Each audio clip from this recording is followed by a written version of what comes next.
Bem-vindos, aventureiros, ao canal Livros que Li, Emoções que Vivi. Eu sou a Andréia Oliveira e hoje venho apresentar para vocês o terceiro conto da coletânea Amores Mágicos. Então, bora lá!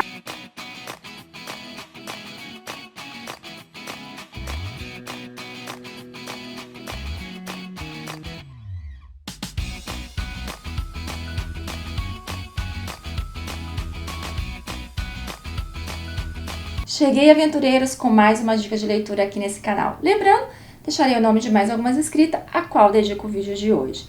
Bem, estou trazendo para vocês, então, uma coletânea onde vem nos mostrar contos de fadas com um olhar diferente, escrito também por autores diferentes.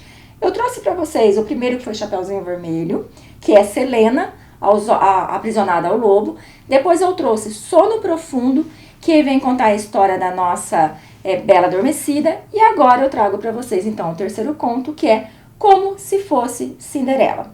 Esse conto aqui é pela Vânia Freire e ele, como os demais, ele não tem o total de página. Então, a informação que eu vou passar para vocês é o tempo de leitura, que está ali determinado em 3 horas e 59 minutos. Então, ele acaba sendo um pouco maior do que os dois primeiros que eu trouxe para vocês. Aqui, a Vânia Freire, ela vem trazer alguns pontos a ser questionados, alguns pontos a ser analisados. Porque a nossa Cinderela, para começo de conversa, ela é plus size. Então, ela sai do padrão princesinha e ela já vem para o padrão mulherão mesmo. Aqui a Vânia vem nos contar que a nossa Vitória, ela tem ali a mesma pegada da Cinderela que estamos acostumados a ver, né, desde que nascemos lá. Ela é uma menina que perdeu a mãe, depois perdeu o pai, ficou ali com a madrasta, com as irmãs. E essa madrasta e essas irmãs viviam nas costas dela. Ela acabou tendo que lidar com a situação difícil após a perda do seu pai, que foi descobrir que estava falida. Sim, porque a sua madrasta, com as suas festas extravagantes, acabou com todo o dinheiro. Aí, a única coisa que a madrasta conseguiu fazer é começar a vender todos os imóveis que o pai dela e a mãe dela conseguiu ao longo de muitos anos. Para ela isso é uma tristeza. E a madrasta fica forçando ela, porque a única coisa que a madrasta não consegue vender é a padaria, que foi a primeira coisa que o pai dela e a mãe dela adquiriram, e também a casa onde elas moram e uma escola, no qual ali eles dão aula cursos profissionalizantes para crianças e adolescentes. E que ela não abre mão, porque esse era o sonho do pai e da mãe, ela vai manter. Diante de tudo que ela viveu, ela fica desesperada, ela acaba saindo atordoada e ela se encontra em frente, então, a essa padaria, onde ela chora sem saber o que fazer. Ela só tem 17 anos. Nesse momento, ela é abordada por Henrique, que tem 20 anos e que será o nosso príncipe. E aí também tem outro ponto, aqui a autora Vânia, ela vem nos mostrar, ao contrário do conto de fadas, que vem mostrar que aquele príncipe, ele tem a vida fácil, o nosso príncipe não, porque ele é filho de um joalheiro que deseja que ele tome conta da loja que vai abrir ali naquela cidade, mas o sonho dele é se tornar um designer de joias. Através da conversa que ele tem com a Vitória, então ele acaba vendo nela uma força tão grande que ali ele decide que ele vai seguir o sonho dele. Só que para isso ele precisa ir embora daquela cidade e ele acaba deixando a nossa Vitória para trás. Nesse mesmo dia desse encontro, que ficou assim meio estranho a relação dos dois, porque os dois sentiam algo diferente, então ela acaba encontrando a fada madrinha dela, que vai ser a nossa Billy, que é uma menina de 15 anos, pelo menos aparenta 15 anos, tem a pele negra, que é algo também diferenciado, porque a gente não vê isso no conto de fada original. E ali a interação delas é muito interessante, porque a Billy é totalmente deslocada.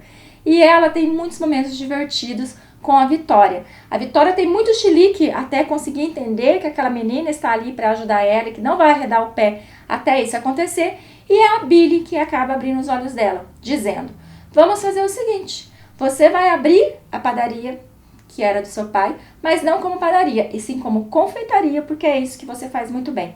Eu vou te ajudar, assim você não precisa contratar ninguém e economiza uma grana. E você, através do trabalho árduo ali que teremos, você consegue manter a escola profissionalizante.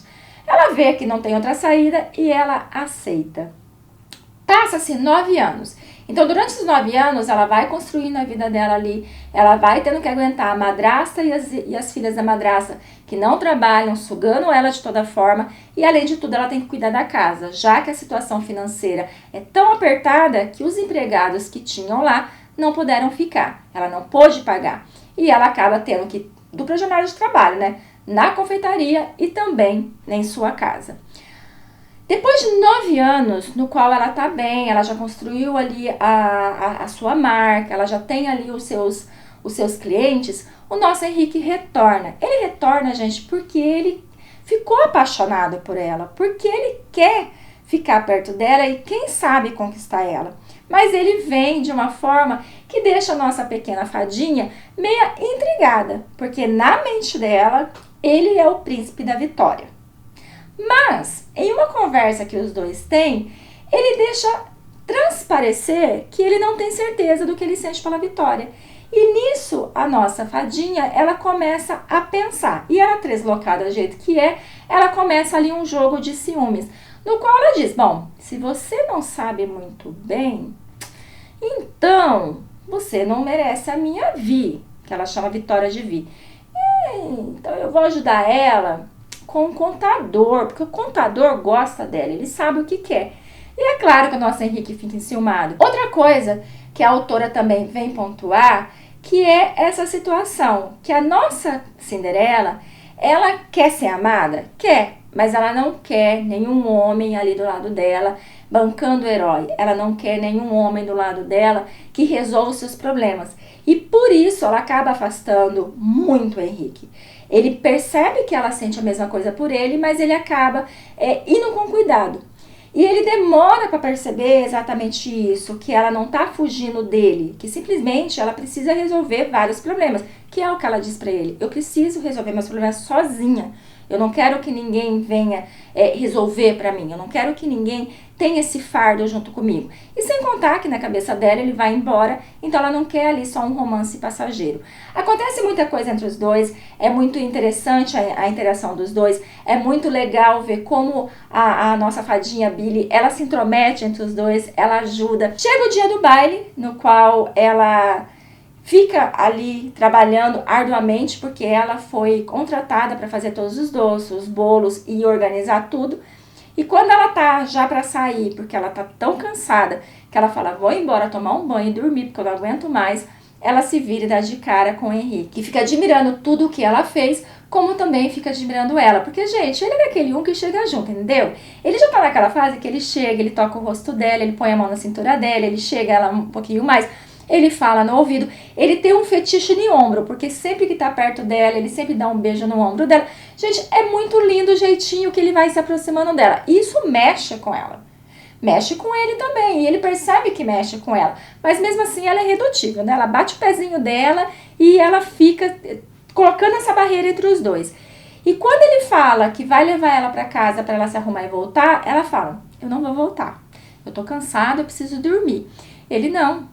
Você vai voltar. Ela fala, eu não tenho nem roupa pra isso. Ele fala, você tá linda assim, não me importa com que você tá vestida. E se alguém reclamar que você tá vestido, pode deixar que eu resolvo. Gente, ela tá descabelada, ela tá suja de doce, ela tá assim, aquele uó que você fala, misericórdia, que mulher é essa? Mas mesmo assim ele fala, você pode ficar assim que eu não ligo. Ai, gente, o amor é lindo. E cego também. Ela fala que não vai voltar e nisso ela acaba saindo. E no que ela sai, ela dá de cara com o nosso contador, que a leva embora, deixando o Henrique puto da vida, querendo ir atrás dela, mas ele acaba sendo barrado pelas moças que estão ali, né, tentando ser a princesa, já que ele é conhecido como o príncipe dos diamantes, e assim ele acaba ficando nessa festa que pra ele é um saco. Chegando em casa, ela toma seu banho e no que ela vai deitar, a fadinha aparece. Pode parar com a palhaçada, minha filha. Você não é covarde. Você sempre enfrentou seus problemas de frente. Por que você vai fugir agora? Não, o teu príncipe tá te esperando. E assim ela acaba levando a nossa pequena Vitória para a festa. O único pedido da Vitória foi, todos podem me ver, mas ninguém pode me reconhecer. E ali ela faz a sua magia e todo mundo a olha, mas não consegue entender quem é essa misteriosa. Ela tá usando máscara, como todo mundo, ela dança com ele, que sente uma atração muito forte, já sente ela puxando ele, lembrando que ele está com a Vitória todo o tempo na cabeça. Quando ela sai para ir embora, ele vai atrás dela, porque ele quer saber quem é ela, já que ele tentou conversar e ela não aceitou. Tentou perguntar o nome dela, ela não falou. Ele acaba pegando na mão dela. No que ela se desvencilha, ele acaba ficando com o anel dela na mão. O anel, o qual foi dado da mãe dela através do pai. É um anel de muita estima para ela. Ele vai embora, como tinha prometido, porque ele disse, se você não vier na festa, se você não disser que quer ficar comigo, então eu vou entender que você não me quer e eu vou embora. E ele vai, mas não porque ele entendeu que ela não queria ele, mas sim porque ele tinha que resolver algumas coisas pendentes nas empresas e retornar para ficar mais tempo e fazer com que essa mulher seja dele. Ele vai embora, passa-se algumas semanas, ele retorna. E ali, gente, ele faz marcação cerrada em cima dela.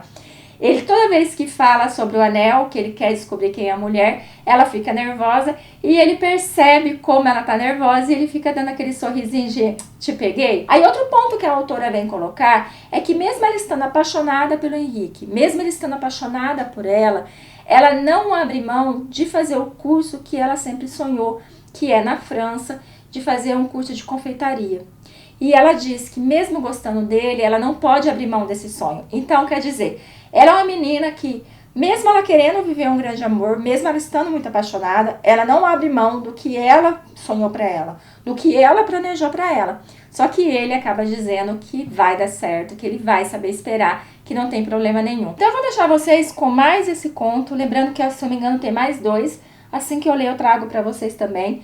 Falando para vocês, leem todos, porque eu acho que é interessante ter uma visão diferente, né, dos nossos contos de fadas. Agradecendo muito pela companhia de vocês. Fiquem com Deus e até a próxima.